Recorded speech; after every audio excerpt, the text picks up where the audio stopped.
Hi Aries, this is Jav. Welcome po sa ating channel. Gamitin ang reading na ito bilang gabay lamang. Kung naka-resonate kayo, comment down. Kung hindi kayo naka-resonate, ibigay niyo po sa iba kasi general reading po ito. This is for you, Aries.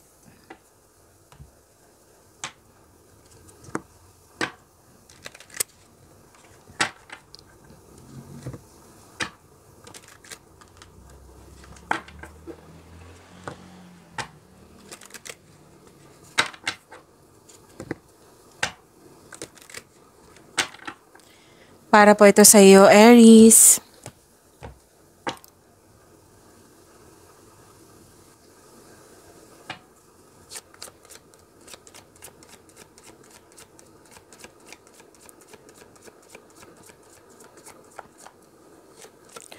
Maraming salamat po sa inyong patuloy na suporta at maraming salamat din po sa mga hindi nag-skip ng ads. Sa mga hindi pa nag-subscribe, subscribe na po kayo at click bell notification para malaman nyo na may bago tayong video.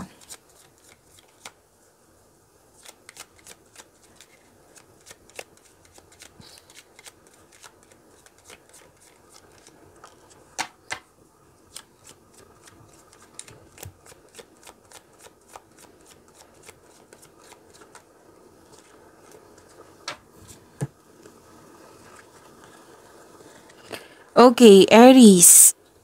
May exciting na ganap. Excuse me? May exciting na ganap tapos may nag-uusap dito na magkakapatid. Oo. At sabi ng card dito, huwag maniwala agad sa chismis. Alamin niyo muna kung totoo ba ito or hindi.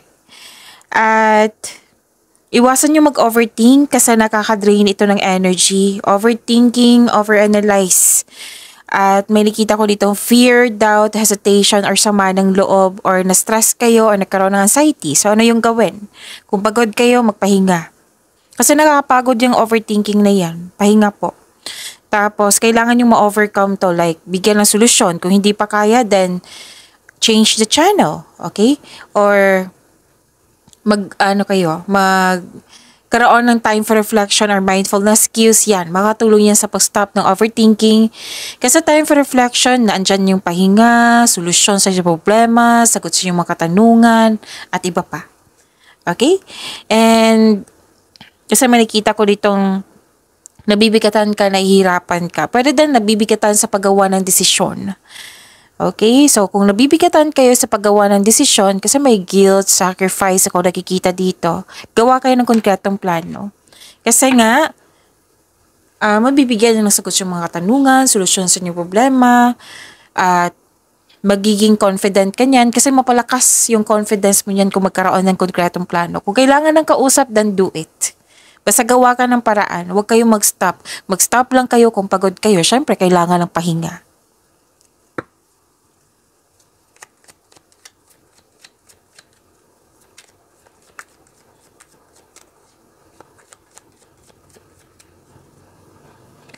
Energy po ni Aries.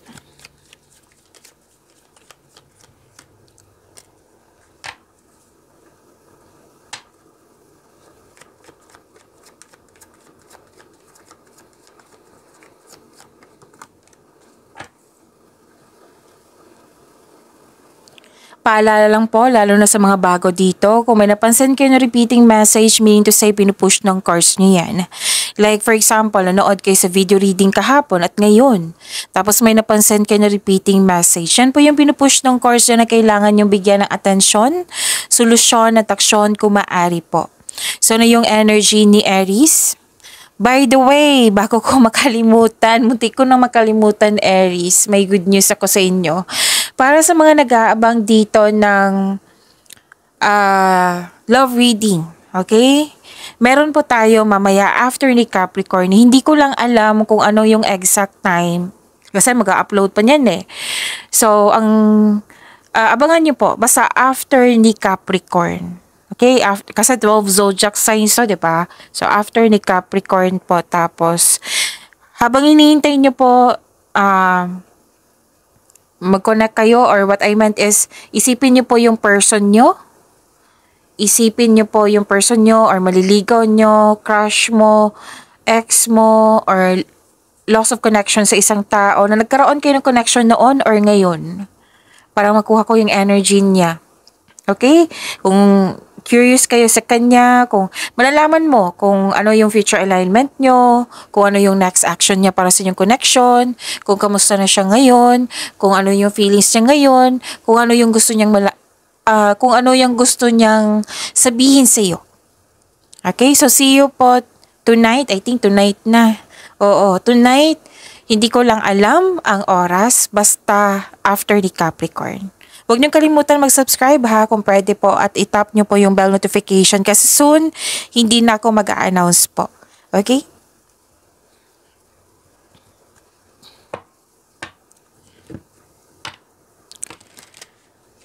Okay, ginagampanan mo ng mabuti ang iyong pagiging leader.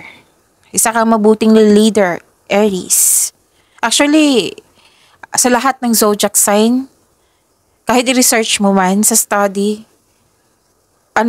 napanganak talaga kayo na maging isang leader. Pinanganak kayo dito sa mundo na maging isang magaling na leader. Pwedeng nakatanggap kayo ng leadership role or may-ari ka ng negosyo dyan. Mas lumawak yung ambisyon mo sa buhay, nagkaroon ng intellectual ambition. Mapag-isip, matalino, patas, or ethical.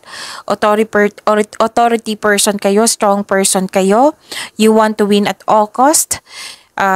Nasunod yung gusto mo, ideas or plano, ginagamit mong katalinuhan o lohika para makamit mo ang tagumpay. Gumagawa ka ng action upang manindigan at makinig din sa inyong intuition, sabi po ng card, at magtiwala sa inyong boses. Okay? Kung may legal issue kayo or legal matters, ang sabi po dito, may mabuting balita. So claim nyo po. So, any kind of legal matters po ha. Legal issue ba yan? Oo. So, may good news. So, claim nyo po. Tapos, marami ka nang napatunayan na magaling ka sa iyong mga ginagawa. Magaling ka na leader. Marami kang ginagawa dyan na naging successful, nagkaroon ng positive outcome. Yung hindi mo kailangan na, eto ako, magaling ako. Kundi, nakita nila. Marami kang napatunayan. Hindi na kailangan sabihin mo, meron akong achievement ganito. Nakita nila, na-recognize, ginagalang ka at kinikilala ng dahil sa mga kontribusyon mo.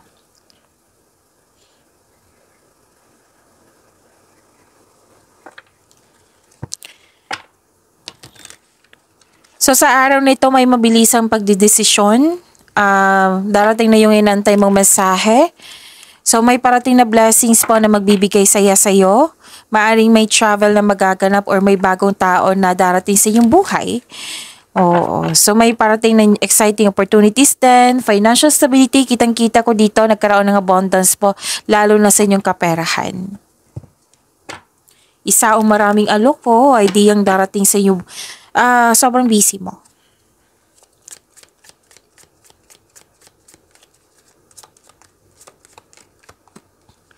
Self-love. Self-love is the foundation of all love.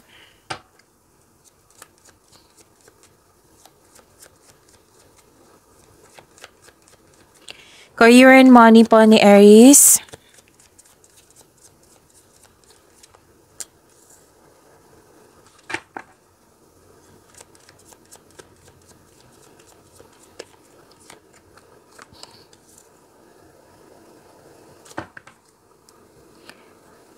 Sa career and money nyo po.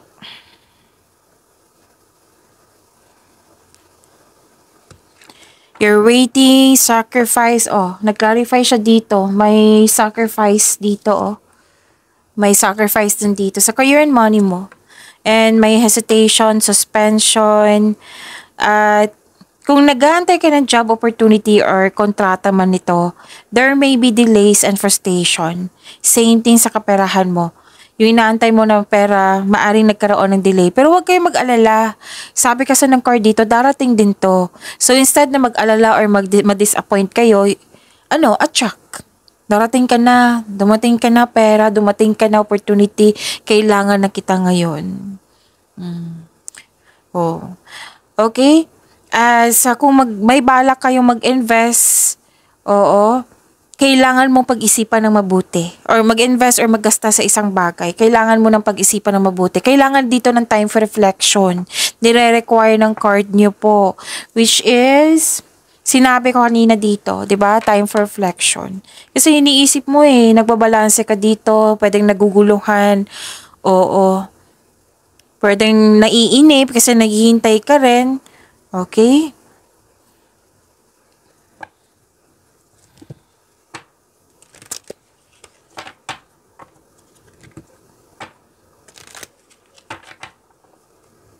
Pwede din delay sa paggawa ng desisyon.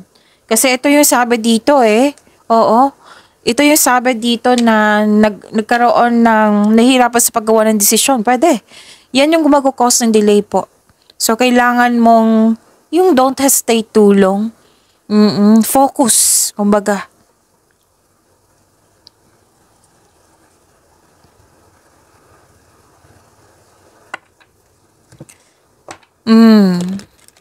Actually, dalawang card na po nagsabi dito From here to here. Marami kang ideas.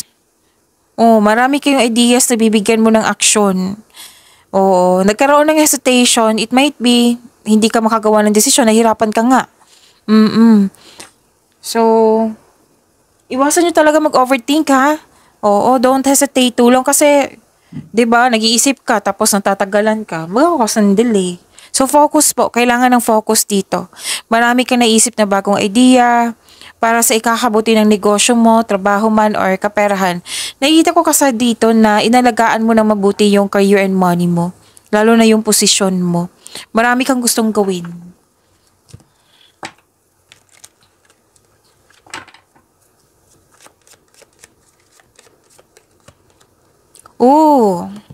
Tingnan nyo, sa mga nabibigatan dyan, nahihirapan.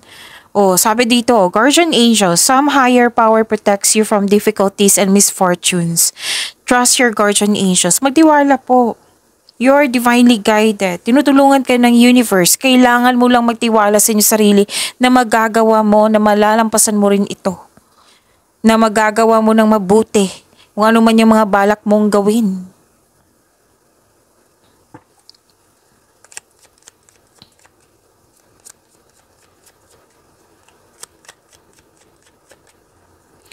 Love life, self-love, partnership, and romance ni Aries.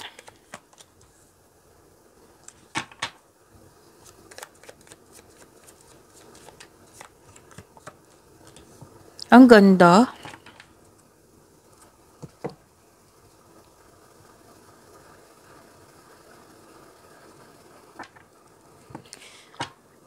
This is new beginning. Nagkaroon ng abundance. Naka-receive kayo ng gift from the universe. May parating na blessings po. Opportunity. Sa mga single dito may parating na love life or romance. Ligawan o maliligaw or nasa harap mo na. Para sa mga relasyon sa buhay mag-asawa, may ilang couple dito na magplanong mag-level up. Pwedeng projecto, kasal, o paghahanda sa pagsasama. Basta any kind of projects ninyo. Okay? May ilang couple din dito na kontento na sa inyong pagmamahalan.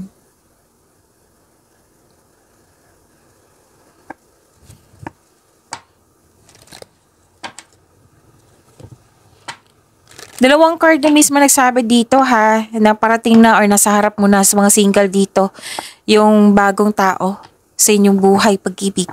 Sa mga relasyon sa buhay mag-asawa, yun nga, you're divinely guided. Soulmate nyo talaga yung person mo. Okay, sinabi yan ng card. Okay, so pag-imani nyo po yung bless. Okay, meron pa pala. Pasensya na po. Love your shadow. Sabi po dito, accept and work with the flows in yourself so you can learn to accept others as they are. Pag-imani nyo po yung blessings na binigay sa inyo, Aries. See you tomorrow. Maraming salamat.